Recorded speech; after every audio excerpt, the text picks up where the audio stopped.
सुमेरगढ़ में एक गरीब ब्राह्मण ज्ञानचंद रहता था। उसके परिवार में पत्नी विजया के साथ 2 बच्चे दीपू और किरण रहते थे। दीपू अभी 9 वर्ष का था और किरण दीपू से 4 साल बड़ी थी।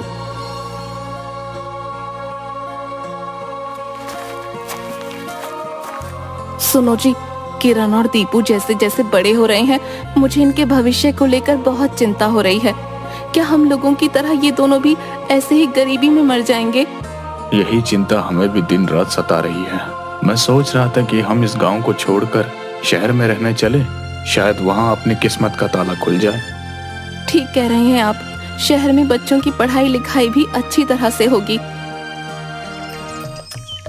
दूसरे दिन ही ज्ञानचंद अपने परिवार को लेकर जंगल के पहाड़ से होते हुए शहर जयनगर की ओर निकल गया।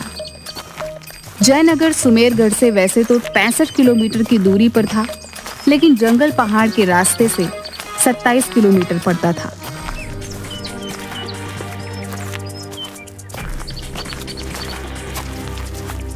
पिताजी, सुबह से चलते चलते 12 बज गए, अब और चला नहीं जाता। जयनगर अब और कितनी दूर है? बस बेटा हिम्मत रखो, बस अब 7 किलोमीटर और बचे हैं। थोड़ा रुक जाओ जी, अब तो मुझसे भी नहीं चला जा रहा। गर्मी से हाल बेहाल है। वो देखो, नदी किनारे मंदिर है, वहीं चलते हैं। पेड़ की छांव में बैठकर कुछ खा पी लेंगे।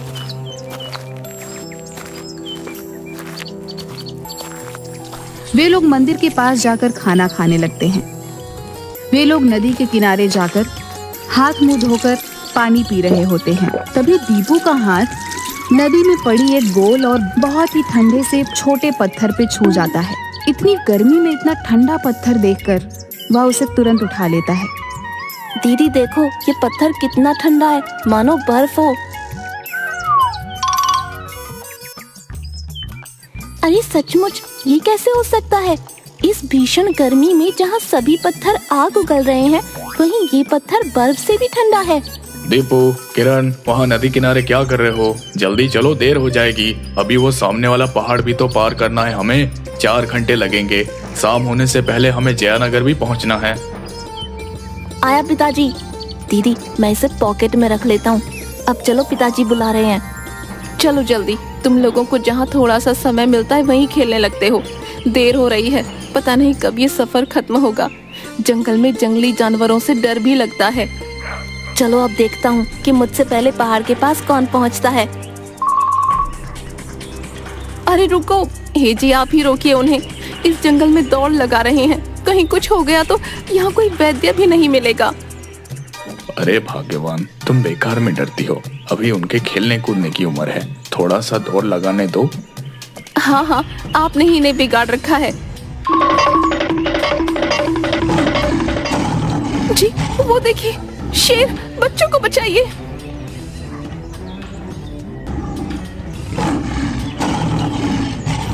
शेर, किरण, दीपू, निकलो जल्दी वहाँ से।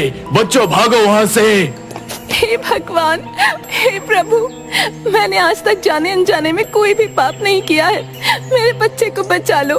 मैं 16 सोमवार इसी मंदिर में नंगे पैर आकर नारियल फोड़ूंगी। किरण जोर जोर से रोने लगती है। ज्ञानचंद को कुछ भी समझ नहीं आ रहा होता है कि वह क्या करे। वह लगातार चिल्ला चिल्लाकर शेरों को अपनी ओर आकर्षित करने का प्रयास कर रहा था। तभी एक शेर किरण के ऊपर उछलता है, लेकिन इसी बीच दीपू शेर के मुंह पर एक घूसा मारता है। घूसा लगते ही शेर वहीं ढेर हो जाता है। दूसरा शेर दहाड़ते हुए दीपू पर अटैक करता है, लेकिन दीपू उसका पूंछ पकड़कर उसे नचाकर बहुत दूर तक उछाल देता है। फिर पास में बेहोश शेर का भी पूंछ पकड़कर घुमाकर दूर फेंक देता है। न जाने उसमें इतनी फुर्ती और शक्ति कहाँ से आई। यह सब देखकर ज्ञानचंद भी अचंभित हो जाता है। उठो विजया, देखो बच्चे सुरक्षित हैं। मेरे बच्चों, सब ठीक है ना? हाँ पिताजी, दोनों शेर को भगा दिया। हे भगवान, आपका लाख लाख शुक्र है जो आपने हमारी रक्षा की। विजय और ज्ञानचंद इस घटना को भगवान का चमत्कार मानकर वहां से चल देते हैं।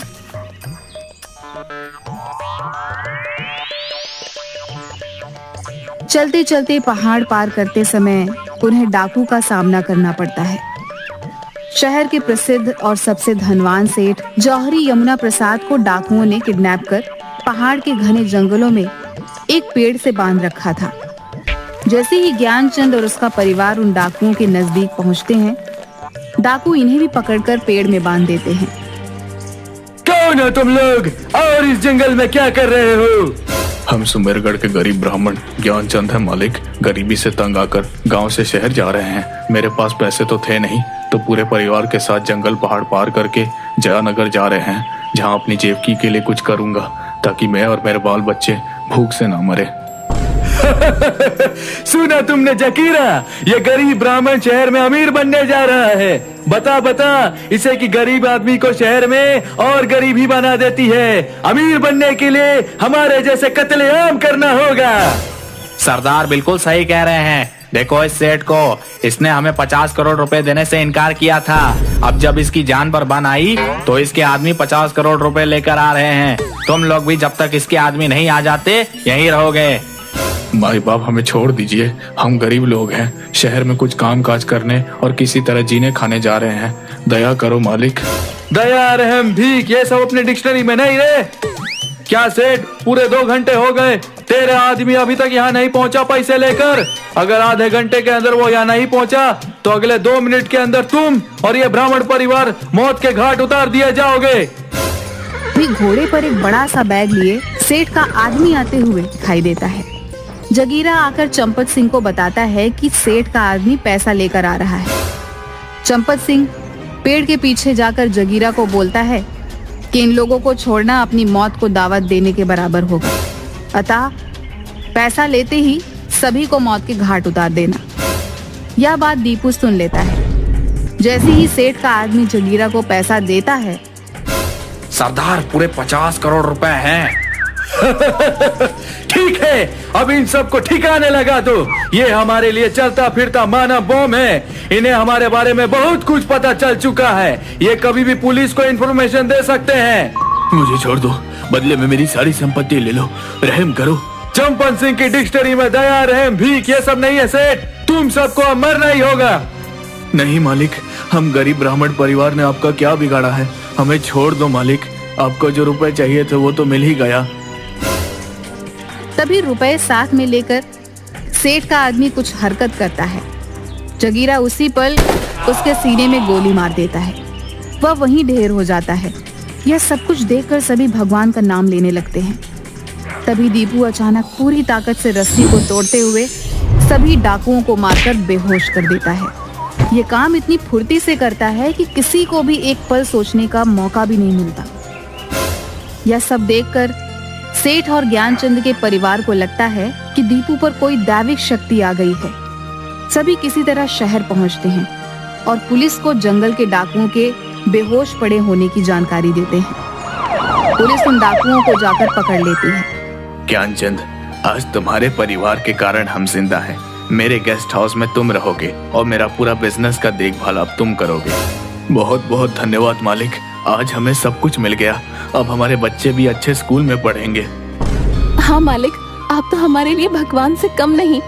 लेकिन हमारे लिए तो साक्षात भगवान दीपू है, जिसके चलते हम सब आज जिंदा हैं। लेकिन ज्ञानचंद और उसके परिवार की ये खुशी ज्यादा दिन तक चल नहीं पाती। सेठ धनीराम का साला षड्यंत्र कर उन्हें घर से निकलवा देता है और कुछ दिनों बाद सेठ धनीराम का गाड़ी से एक्सीडेंट करवा उन्हें मरवा देता है। इधर ज्ञानचंद कुछ बांस और नारियल के पत्तों से एक झोपड़ी बनाता है और उसी में रहने लगता है। किरण बुखार से तप रही है, ऊपर से ये भीषण गर्मी की रात जान लेने पर उतारू है। हवा ठहरी हुई है, एक पत्ता भी नहीं हिल रहा है आज। हे भगवान, और कितने दुख का दिन दिखाएगा हमें। माँ, मेरे पास एक ठंडा पत्थर है जिसको पकड़ते ही गर्मी से राहत मिलेगी। रुको, अभी देता हूँ। ये लो माँ, इसे थोड़ी देर पकड़ो, ठंड लगने लगेगी। अरे सचमुच, ये तो जादू हो गया। ले बेटी, तुम्हारा शरीर तप रहा है, इसे पकड़ लो, तुरंत राहत मिल जाएगी। माँ, पिताजी, मेरी तबीयत ठीक हो गई, मेरी ताकत वापस आ गई। वाह, सचमुच ये एक जादुई पत्थर लगता है। किरण उस पत्थर को ज्ञानचंद को देती है। ज्ञानचंद जैसे ही वह पत्थर हाथ में लेता है, उसकी सारी गर्मी उसी पल गायब हो जाती है और वह ठंडक महसूस करने लगता है। वाकई कमाल हो गया, ये कोई मामूली पत्थर नहीं। कहाँ से मिला ये? जंगल में मंदिर के पास जब मैं नदी में पानी में हाथ धो रहा था, तभी ये पत्थर मेरे हाथ से टच हुआ और ठंडा पत्थर होने के कारण मैंने इसे अपनी जेब में रख लिया था। इसमें जरूर कोई शक्ति है। ये लो बेटा, इसे अच्छे से रख दो, बड़ा कीमती पत्थर है ये। जंगल वाले मंदिर से याद आया कि जब बच्चों को शेर ने घेर लिया था, तभी मैंने 16 सोमवार को नारियल फोड़ने का व्रत लिया था। कल संयोग से सोमवार है, कल सुबह ही हम वहीं जंगल वाले मंदिर में चलेंगे। हे भाग्यवान, शायद हमारी दरिद्रता भी दूर हो जाए। अगले दिन सुबह सुबह ही देव अपने परिवार के साथ जंगल वाली मंदिर जाने के लिए निकल पड़ता है। अभी वह पहाड़ ही पार कर रहे थे, तभी दीपू के हाथ से वह पत्थर फिसल कर गिर जाता है। जैसे ही दीपू उस पत्थर को उठाने के लिए झुका, वह फिसल गया और एक छोटा सा पेड़ पकड़ लिया। लेकिन दीपू के वजन से वह पेड़ जड़ से उखड़ गया। तुरंत ज्ञानचंद ने दौड़कर दीपू का हाथ पकड़ लिया। अरे, ये पेड़ की जड़ के नीचे क्या चमक रहा है? अरे माँ, ये तो सोने के गहने और रुपए हैं। बाप रे, इतना सारा रुपया और इतने सारे गहने। अच्छा, तो वो डाकू अपना सारा खजाना यहाँ छुपाता था। बच्चों, अब हमारी जिंदगी अच्छे से बीतेगी। चलो घर चलते हैं। सभी लोग जाकर नदी में स्नान करते हैं। स्नान करते समय ही दीपू के पॉकेट से वह पत्थर गिरकर धारा के साथ न जाने कहां बहकर चला जाता है। दीपू बहुत रोता है, लेकिन विजया और ज्ञानचंद समझाते हैं कि वह कीमती पत्थर अब किसी दूसरे जरूरतमंद की मदद करने के लिए चला गया है। फिर वे लोग मंदिर में जाकर नारियल फोड़ते हैं। उसके बाद लौटते समय बोरों में भरकर सारे गहने और रुपए लेकर जयनगर पहुंचते हैं। ज्ञानचंद उन पैसों से एक घर खरीदता है और एक होटल खोल देता है और हर उस गरीब की मदद करता है जिनका कोई नहीं है। वह गरीबों को खाना खिलाते हुए बहुत से पुण्य का काम करते हैं और इसी तरह हंसी खुशी वह अपना जीवन बिताने लगते हैं।